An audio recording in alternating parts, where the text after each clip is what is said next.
Wildfire season hit early and hard in Alberta. Same in Nova Scotia, where unrelenting fires reach all the way into the capital city, Halifax.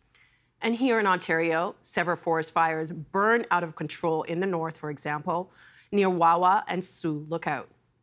With us for a better understanding of what's going on and the costs and causes of these fires, in Fort McMurray, Alberta, Therese Greenwood, journalist and author of What You Take With You, Wildfire, Family, and the Road Home. In Halifax, Nova Scotia, Alana Westwood, assistant professor at Dalhousie University School for Resource and Environmental Studies. In Barrie, Ontario, David Phillips, senior climatologist for Environment and Climate Change Canada. And near Zurich, Ontario, Eric Kennedy, associate professor of emergency management at York University. Hi to you all. Hello. Hello. Thank you so much for joining us for this conversation. It just feels as there's so much tragedy happening in this country right now. Alana, I wanted to start with you. The New York Times called what's happening in Alberta as the Canadian Armageddon. And in Nova Scotia, I saw a story of a family who found out that they needed to be evacuated, but they weren't home. They rushed home to get their pets, a cat and a dog, but unfortunately, they got there too late. Alana, how would you describe the past few days in Nova Scotia? You're in Halifax right now. I am in Halifax. So we have the largest wildfire we've ever had in this county is about 25 kilometers away from me. There's smoke blanketing the hills that I can see outside my window. I watched a structure fire burn down a building in these unprecedented hot, dry conditions yesterday. And every person here, I mean, Halifax, 500,000 people, but feels like a small town, knows someone who's lost a home, lost a pet, is now on day 6 of evacuation.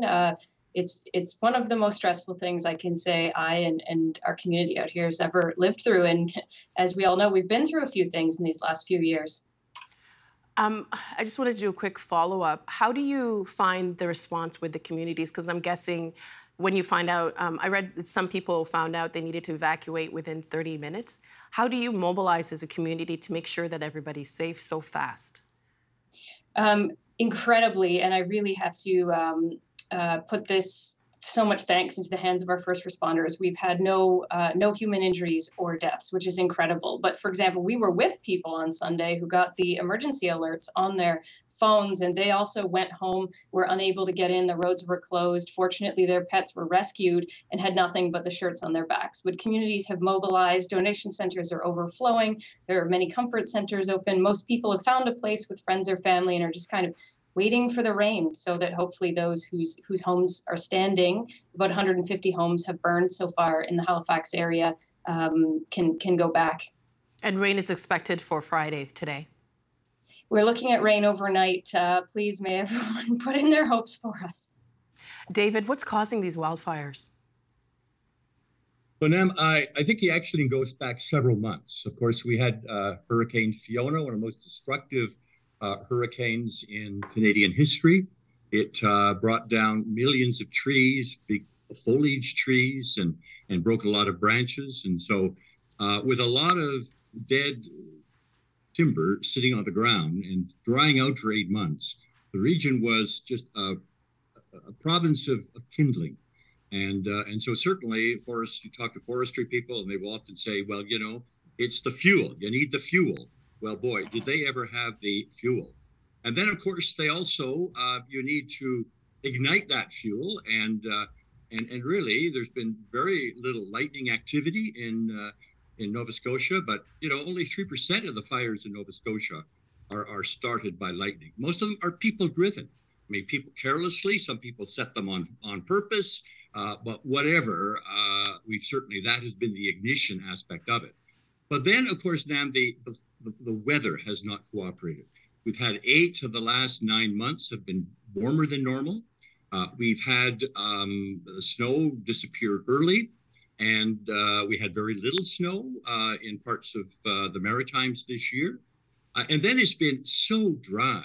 I mean, it's been about, I would say, less than 45% of the normal precipitation in March, April, May in Nova Scotia, other parts of New Brunswick. April was the driest April on record. I talked to for example, Prince Edward Island farmers who said they've been doing more irrigating of potato crops in the last 2 weeks than they do in the whole months of July and August. So it's really been the fact the weather hasn't cooperated. The winds, of course, have been very gusty and changing directions. It really is almost a case study of, both the wood to burn the fuel, the ignition, and then the weather that is just making this the big burn that it is. Eric, David mentioned a number of things that are happening all at the same time. You see these images and you see people describing them as if they're dystopian images. You see desperation from people in many different communities across the country. And being in Toronto, it just feels as if you can't help those communities. How is the country managing all of these wildfires that are happening across this country?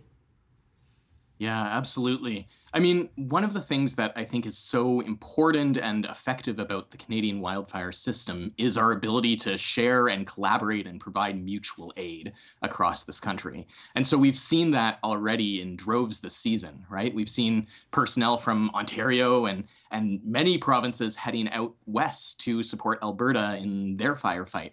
And similarly in Nova Scotia right now, we're seeing water bombers from Newfoundland, for instance, contributing, and firefighters from Prince Edward Island.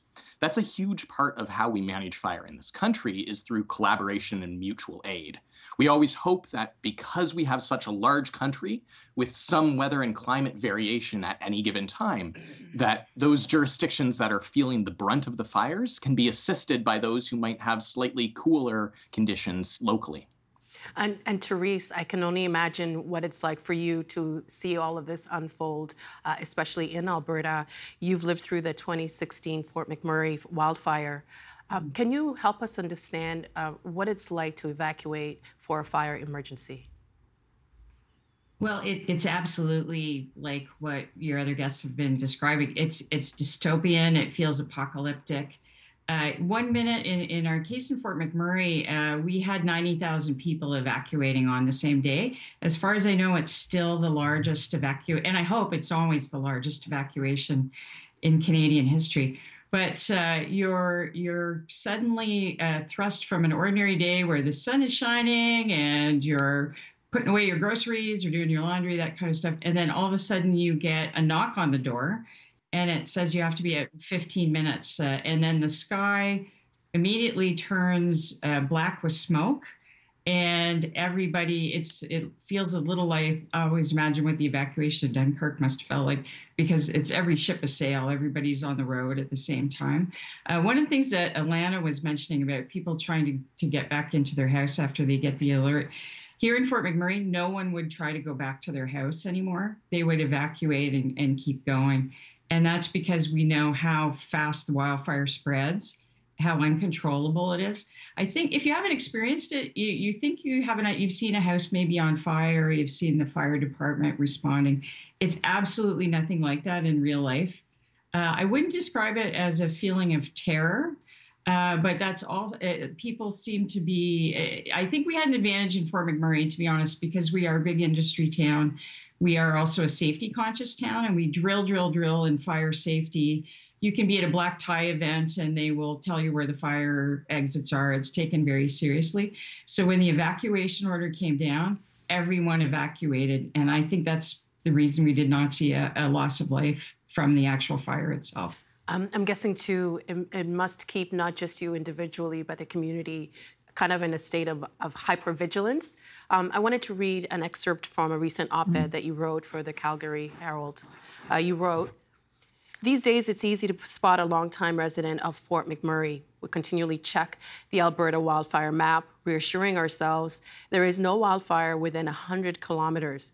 We top up gas tanks, buy bottled water, and slip passports into go bags. Should an evacuation order come, we will not hesitate to obey." Therese, why is that? Well, I think the priority for people here is human life. And we're well aware of how fast the fire moves and how it quickly overwhelms the fire department, which is not to say that they are not doing their jobs, but this is not the kind of urban fire that firefighters are used to fighting. It's incredibly hot, incredibly deadly. Part of the issue, the big trauma, I think, for a lot of people here in Fort McMurray was we evacuated every building. That means the schools, the hospitals. So people found themselves at work and separated from their children. So the scenario that Alana was describing was, in our case, was people were trying to get to the school to get their children. And we saw a lot of parents that were separated from their children for a day, and in some cases up to 3 days, because some people evacuated north on the only road out of town. Some people evacuated south on the only road out of town. And you didn't have any choice. The fire determined that for you. So we saw families that were separated. And that is there's a lot of trauma involved in it, but that is the part that I think people most relive. I'm sure people are aware there's a big fire going on in Fort Chipewyan, which is north of Fort McMurray right now. And as soon as the place where I work, we heard word of that, people started phoning their kids to see where they were in case they had to go pick them up. I saw a video of the chief, and he was in tears because he also said, he's not just a leader of that community, but he's also a human being. You said something that I think is probably going to stick with me for a while. You said you don't have a choice. The fire determines that. David, I saw that you wanted to add something. Yes, I think that one of the things that we have seen in recent years is the personality of wildfires has changed. It used to be the number of fires was important, but now fires are so much larger. They're also burning longer. I mean, the season used to be a July and August situation, and now it's stretching from April through to October. And as Eric pointed out, a great example of cooperation, but we're also getting people coming from overseas, from South Africa, the United States. It's a great cooperation internationally in terms of fighting them. But fighting them is also changed because the fires have got so huge that it's almost impossible to put them out. I mean, you can't put out a roaring fire that's one of the worst in record with a hose. It's like spitting on a campfire and trying to douse it. And so it's really that caused by human beings and nature, yes, but it's almost as if you need nature to put them out too. It's almost beyond solution in terms of putting, because they're so huge and they burn so long. I mean, we've seen Fort McMurray fire, for example, it was started in May. It was put in control in July, but a year later, there were still fires burning in the ground. And so my sense is that the character of fires have changed. And so therefore dealing with them. The other thing too, is there's more people visiting the wilderness. We want that wilderness experience. More of us are living in the forest zone. And so there is more opportunity to set fires in these years than it was in, say, 20 or 30 or 50 years ago. Alana, I saw you wanted to say something. I'm going to come to you, but because David brought up the wildfires, I just wanted to bring up some stats just to add more context to our discussion. 40% of wildfires in British Columbia in an average year are human-induced. 85% of wildland fires in North America are caused by human activities.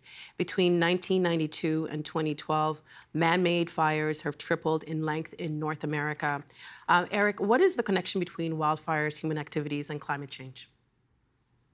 Yeah, I think what was just being mentioned is so important, that this is a multiplicative problem, right? We're dealing not just with one pressure on the system, but a whole bunch of pressures multiplying together to be bigger than the sum of their parts. So the climate driver is, of course, important. When you have drought conditions, when you have hot conditions, when you have windy conditions, these can lead to more intense and more severe fires. We can also see that stretching of the fire season so that it's longer, starting earlier and going later. But that, as was pointed out, is multiplied by choices in where we build and where we work and where we play and where we put our infrastructure. And it's multiplied by other disasters and other hazards too. So Hurricane Fiona is a great example of this, but so too are the ways that pests have been affecting our forests and die-off that can happen in particular regions. And it's also multiplied by our choices in terms of how we manage fires. So for a long time, we've tried to suppress every fire all the time, and that can lead to a fuel buildup as well. So when a catastrophic fire does occur, it's all the worse. And so this multiplicative effect, where it's not just climate, it's not just natural variation, it's not just where we choose to live, but all of these things multiplied together is part of what leads to the challenges we're seeing today. Alana, Eric mentioned infrastructure. The Halifax wildfires are the largest urban fire the region has ever seen. What's the impact on the city infrastructure and the surrounding area? Yeah, so it's very interesting, both what Eric said and Therese have said about the way that we are building in what's called kind of the wildland urban interface. So there was a report in the Halifax Examiner that there had been warnings from Halifax Fire that 3 of the subdivisions that are now evacuated and partly burnt didn't have adequate evacuation routes, didn't have adequate water availability or water suppression services. So we really have to think about where we're building. You know, if there's a lot of pressure on cities, we're undergoing a housing crisis to grow, and a lot of folks are looking towards green belts and wildlands. And we really need to think about, if we are going to be putting communities here, we have to protect them. I really appreciate the work that you've done, Therese, trying to raise awareness. I think a lot of Canadians in the South, 90% of Canadians are in the South, was like, oh, Fort McMurray, it's up there, it's in the boreal forest, they get fire all the time, we don't need to think about it. So I'm hopeful that what's happening in Nova Scotia, while honestly feeling apocalyptic, is a wake-up call that there is no city, there is no community in Canada that can't be thinking about this and preparing for this, both in terms of infrastructure and community planning, but individual preparedness. There's a lot people can do individually to prepare, but there's a lot people can do with their yards, with their homes and their gardens to make them as fire safe as possible as well. Therese? We've definitely seen that in Fort McMurray. After the fire, we've adopted extensive fire smart programming. That means they do things like they cut the parkland back from the road, they cut the trees down, you have wider verges. There are all these little efforts to make just to try to slow the fire should it be coming forward. But we've also seen a very robust look at safety and emergency plans. And so most places have, a fairly aggressive plan of how we're going to evacuate again and what's going to happen, because we don't know if there's not as much fuel around Fort McMurray right now to burn, but there's still fuel. One of the examples that from Fort Chipewyan is there's been a lot of public attention in the fact that they evacuated that community by boat. It sounds like it's a last minute decision, but it wasn't. It was in their emergency plan. So they have a very sound emergency plan that they worked on with the larger municipalities, the RCMP, the province, and it called for evacuation by air and boat. And they immediately started executing their plan. And that's, I think, how they were able to evacuate their community relatively quickly, given their remote area. They're only accessible by boat and air in the summer. Eric, Therese, just to follow up on what Therese was saying, when you have these planned emergency responses already laid out so people know how to respond, do you think that Ontario should be doing more, or how are we doing here in this province? So I think the agencies across the country are realizing the threat and working hard to try to mitigate it. But there are some ways that we need to update some of our understandings and think a little differently about fire. One shift that's happening is that we're seeing not just an acknowledgement of the wilderness-urban interface, or WUI as it's often referred to, but the way that this is really an intermix, right? It's not a clean line between where we have the forests and where we have the people, but rather an intermix where they're really enmeshed in each other. And that means different strategies when it comes to firefighting and when it comes to preparedness. We also have to recognize that the kinds of evacuation plans we might write in a theoretical context might not make sense on the ground. So we've heard this great example about, well, what do you do if your evacuation plan was based on leaving from home, but you find yourself at work or shopping, or you find your family separated at the time? And so we're going to need to keep seeing more and more agility in thinking about how we prepare people for evacuation in complex contexts. and dealing with these cascading effects.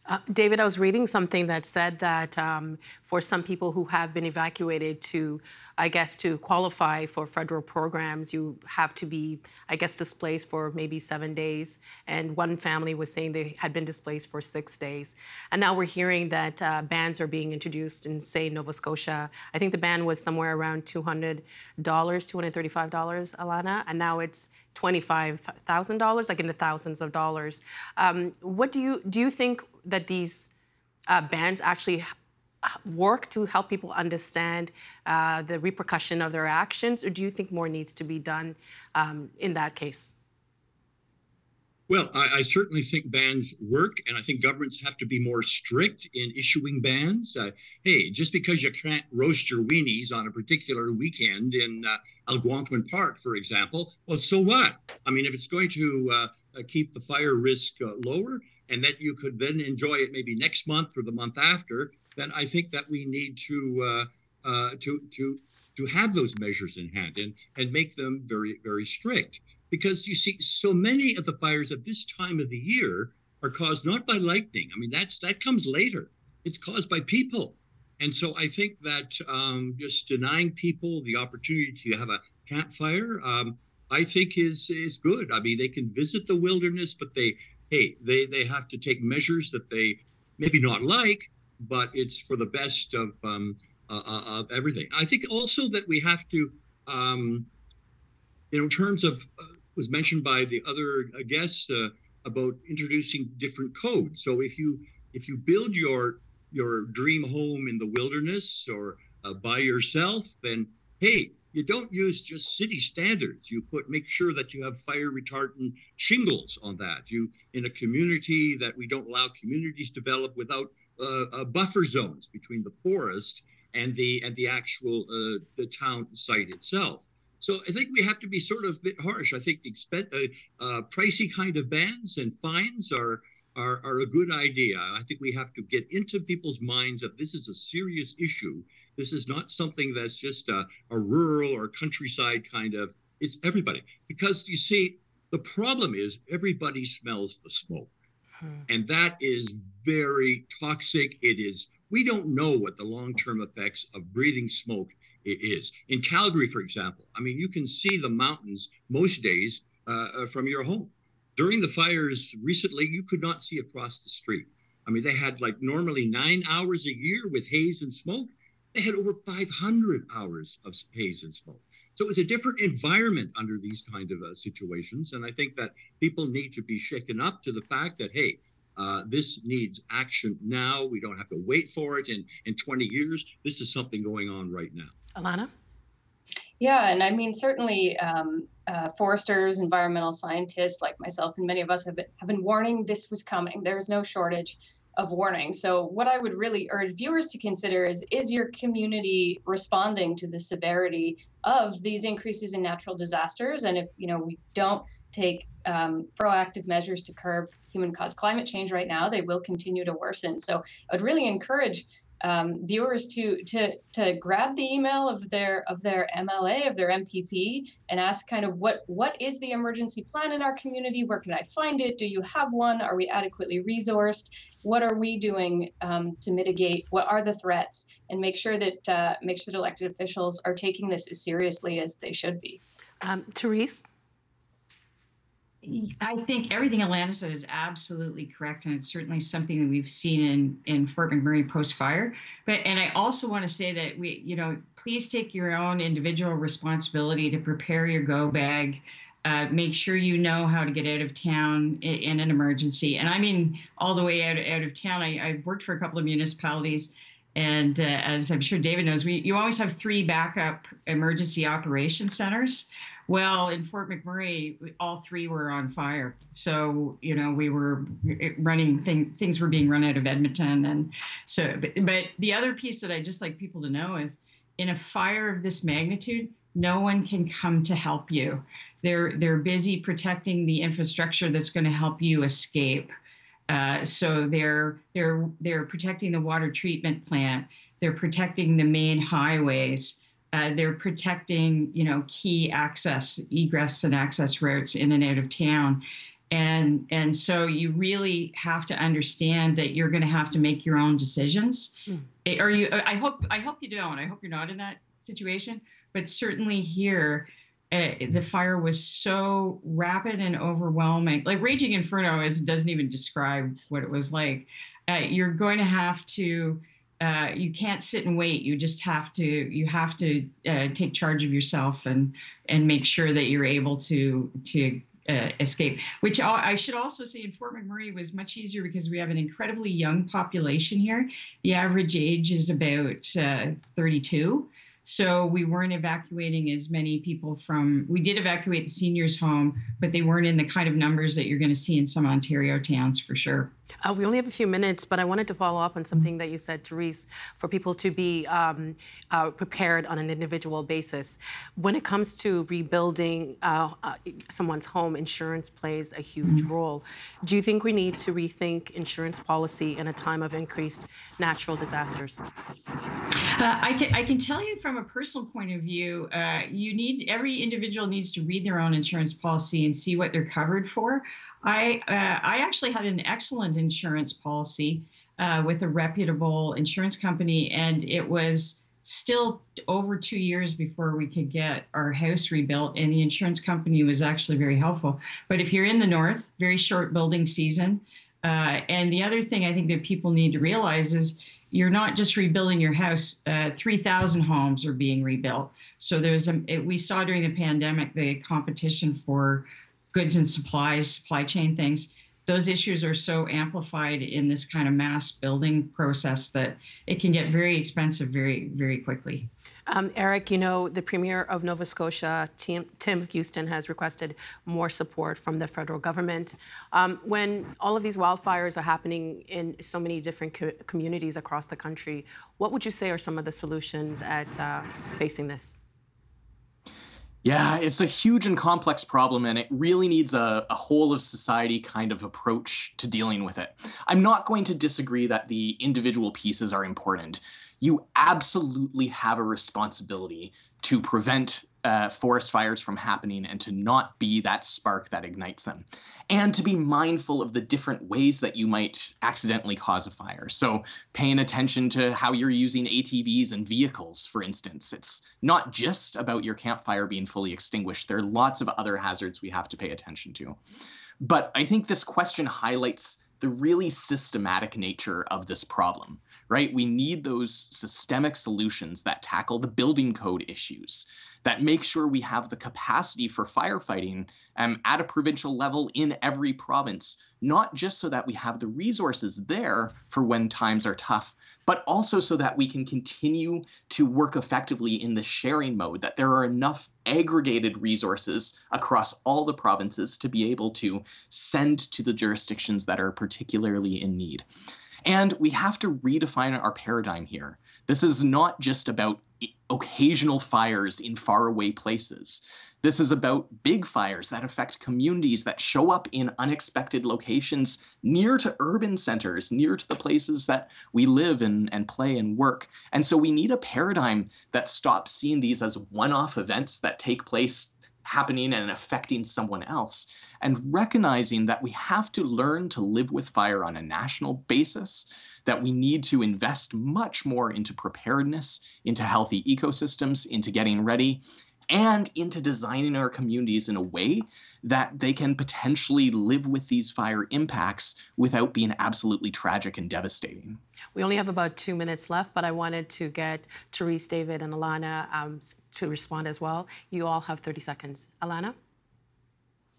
I mostly just appreciate folks hosting panels like these so that, like Eric said, we can really help everyone to know that this is a whole of Canada problem and something that we really need to think about putting more resources into. And I also appreciate what you said, Eric, about healthy ecosystems. So I work in forestry and natural resource management, and how we do forestry is actually a piece of this we haven't talked about but need to be paying attention to, because we can do forestry in a way that makes forests more resilient to fire on the long term, or in ways that can make them more susceptible to these kind of bigger fires. These conversations are happening in Nova Scotia, but they really need to be happening in every province in Canada. And Therese? I agree with everything Alana said. The fire is changing. It's not like it used to. We can't think of it the way that we've always thought of it. Also, I want everyone to think about their own safety, because when you have a close call like we've had up here and you realize how some split-second decisions can put your life at risk, I would really want to urge people to make sure, like, put people's lives instead of property when you're making your decisions on the day when you get that 15-minute evacuation notice. And David? Well, I think what we have to understand that this is not just a one-off. This is not bad luck. This is not a fluctuation. This is a trend. I think that what we've seen is what we've experienced, what we're going to see even more in the days to come, particularly this year. Forest fire season has just started in Ontario. We have some areas that are in extreme situations. We're coming to the vacation season. We're also coming to the lightning season. So I say, stay put. You haven't seen anything yet. Our appreciation to all of you making the time to speak to us. Our thoughts with you, Therese and Alana, and all the communities across the country that are being impacted by this. We really appreciate your insights. Thank you. The Agenda with Steve Paikin is made possible through generous philanthropic contributions from viewers like you. Thank you for supporting TVO's journalism.